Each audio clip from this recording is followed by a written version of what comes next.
ಮಲೆನಾಡು ಶಿವಮೊಗ್ಗದಲ್ಲಿ ಜೋರಾದ ಚುನಾವಣೆ ಕಾವು. ವಿದ್ಯುತ್ ಗುತ್ತಿಗೆದಾರರ ಸಂಘದ ಎಲೆಕ್ಷನ್ ಪ್ರಚಾರ. ದಿವಂಗತ ಡಾಕ್ಟರ್ ಎಸ್.ಎಂ. ಕೃಷ್ಣ ತಂಡದಿಂದ ಭರ್ಜರಿ ಪ್ರಚಾರ ನಡೆದಿದೆ. ಕೇಂದ್ರ ಕಾರ್ಯಕಾರಿ ಸಮಿತಿ ಅಭ್ಯರ್ಥಿ ರಾಮುದೇವರ ಮನೆ ಪರ ಶಿವಮೊಗ್ಗದಲ್ಲಿ ಭರ್ಜರಿ ಪ್ರಚಾರವನ್ನ ನಡೆಸಲಾಗಿದೆ. 2025-26ಕ್ಕೆ ನಡೆಯಲಿರುವ ವಾರ್ಷಿಕ ಚುನಾವಣೆ ಉಪಾಧ್ಯಕ್ಷ ಅಭ್ಯರ್ಥಿ ಬಿಟಿ ನಾಗರಾಜ್, ಲಯನ್ ರುದ್ರೇಶ್ ಅವರು ಪ್ರಚಾರ ನಡೆಸಿದ್ದಾರೆ. ಶಿವಮೊಗ್ಗ ಸೆಕ್ರೆಡ್ ಹಾರ್ಟ್ ಚರ್ಚ್ ಸಭಾಭವನದಲ್ಲಿ ಸಭೆ ಮಾಡಿ ಮಾಜಿ ಅಧ್ಯಕ್ಷ ವಿಜಯ್ ಕುಮಾರ್ ಹಾಗೂ ಗುತ್ತಿಗೆದಾರರು ಭಾಗಿಯಾಗಿದ್ದರು.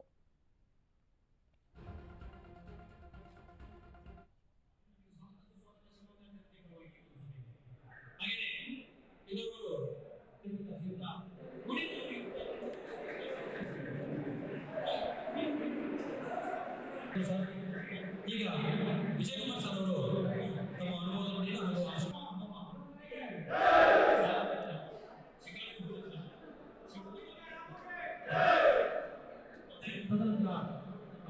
ಭೋಜನ ಕಾರ್ಯಕ್ರಮ ಭೋಜನ ವ್ಯವಸ್ಥೆ ಮಾಡಿದ್ದಾರೆ.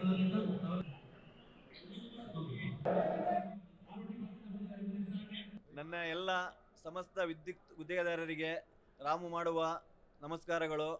ನಾನು ಈ ಸರಿ ಕಾರ್ಯಕಾರಿ ಸಮಿತಿ ಸದಸ್ಯನಾಗಿ ಬೆಂಗಳೂರು ಸೆಂಟ್ರಲ್ನಿಂದ ನಿಂತಿದ್ದೇನೆ. ಕರ್ನಾಟಕ ಎಲ್ಲ ವಿದ್ಯುತ್ ಗುತ್ತಿಗೆದಾರರು ದಯಮಾಡಿ SMK ತಂಡಕ್ಕೆ ಮತ ನೀಡಿ 61 ಮತವನ್ನು ನೀಡಿ ದಯಮಾಡಿ ಜಯಭೇರಿಯಾಗಿ ಗಳಿಸಬೇಕೆಂದು ನಿಮ್ಮಲ್ಲಿ ಪ್ರಾರ್ಥಿಸುತ್ತಿದ್ದೇನೆ. ಮುಂದಿನ ದಿನಗಳಲ್ಲಿ ನನ್ನ ಕೈಲಾದಷ್ಟು ನಮ್ಮ ಶಿವಮೊಗ್ಗ ಜಿಲ್ಲೆಗೆ ಏನು ಸಾಧ್ಯವೋ ಅಷ್ಟು ಮಾಡುವಷ್ಟು ಪ್ರಯತ್ನ ಪಡುತ್ತೇನೆ. ನಮ್ಮ ಎಲ್ಲ SMK ತಂಡದ ಸದಸ್ಯರು ಅವರ ಪರವಾಗಿ ಕೇಳಿಕೊಳ್ಳುತ್ತಿದ್ದೇನೆ. ನನ್ನ ಎಲ್ಲ ಸಮಸ್ತ ವಿದ್ಯುತ್ ಗುತ್ತಿಗೆದಾರರಿಗೆ ರಾಮು ಮಾಡುವ ನಮಸ್ಕಾರಗಳು. ನಾನು ಈ ಸರಿ ಕಾರ್ಯಕಾರಿ ಸಮಿತಿ ಸದಸ್ಯನಾಗಿ ಬೆಂಗಳೂರು ಸೆಂಟ್ರಲ್ನಿಂದ ನಿಂತಿದ್ದೇನೆ. ಕರ್ನಾಟಕ ಎಲ್ಲ ವಿದ್ಯುತ್ ಗುತ್ತಿಗೆದಾರರು ದಯಮಾಡಿ SMK ತಂಡಕ್ಕೆ ಮತ ನೀಡಿ. ರಾಜ್ಯಾದ್ಯಂತ ಪ್ರತಿ ಜಿಲ್ಲೆಯಲ್ಲೂ ಪ್ರತಿ ತಾಲೂಕಲ್ಲೂ ರುದ್ರೇಶ್ ಯಾರು, ಲಯನ್ ರುದ್ರೇಶ್ ಅಂತ ಯಾರು ಅಂತ ಎಲ್ಲರಿಗೂ ಮನೆ ಮಾತಾಗಿದ್ದೇನೆ.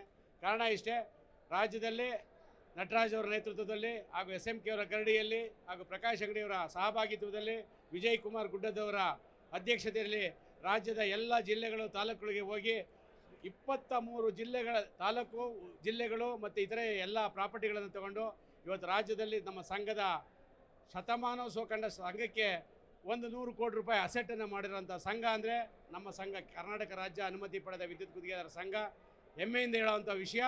ಇವತ್ತು ರಾಜ್ಯದಲ್ಲಿ ನಮ್ಮ ಚುನಾವಣೆ ಬಂದಿದೆ.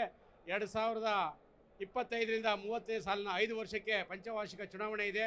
ಅದರಲ್ಲಿ ನಮ್ಮ SMK ತಂಡದ 61 ಅಭ್ಯರ್ಥಿಗಳು ಕಣದಲ್ಲಿದ್ದಾರೆ. 61 ಅಭ್ಯರ್ಥಿಗಳಿಗೆ ತಮ್ಮ ಪವಿತ್ರವಾದ ಅತ್ಯಮೂಲ್ಯವಾದ ಚಿನ್ನದಂಥ ಬಂಗಾರದಂಥ ಮತವನ್ನು ನಮ್ಮ ತಂಡಕ್ಕೆ ಹಾಕಿ ಜಯಶೀಲರನ್ನಾಗಿ ಮಾಡಬೇಕು ಅಂತ ಸವಿನಯ ಪ್ರಾರ್ಥನೆ ಮಾಡ್ತೇನೆ. ಹಾಗೆ ಇಂದಿನ ಆಡಳಿತ ಮಂಡಳಿಯಲ್ಲಿ ಹಲವಾರು 3.5 ವರ್ಷದಿಂದ ಏನೂ ಕೆಲಸ ಮಾಡಿಲ್ಲ. ಗುತ್ತಿಗೆದಾರರು ಇವಾಗಲೇ ಬೀದಿಗೆ ಬರುವಂಥ ಪರಿಸ್ಥಿತಿ ಬಂದಿದೆ.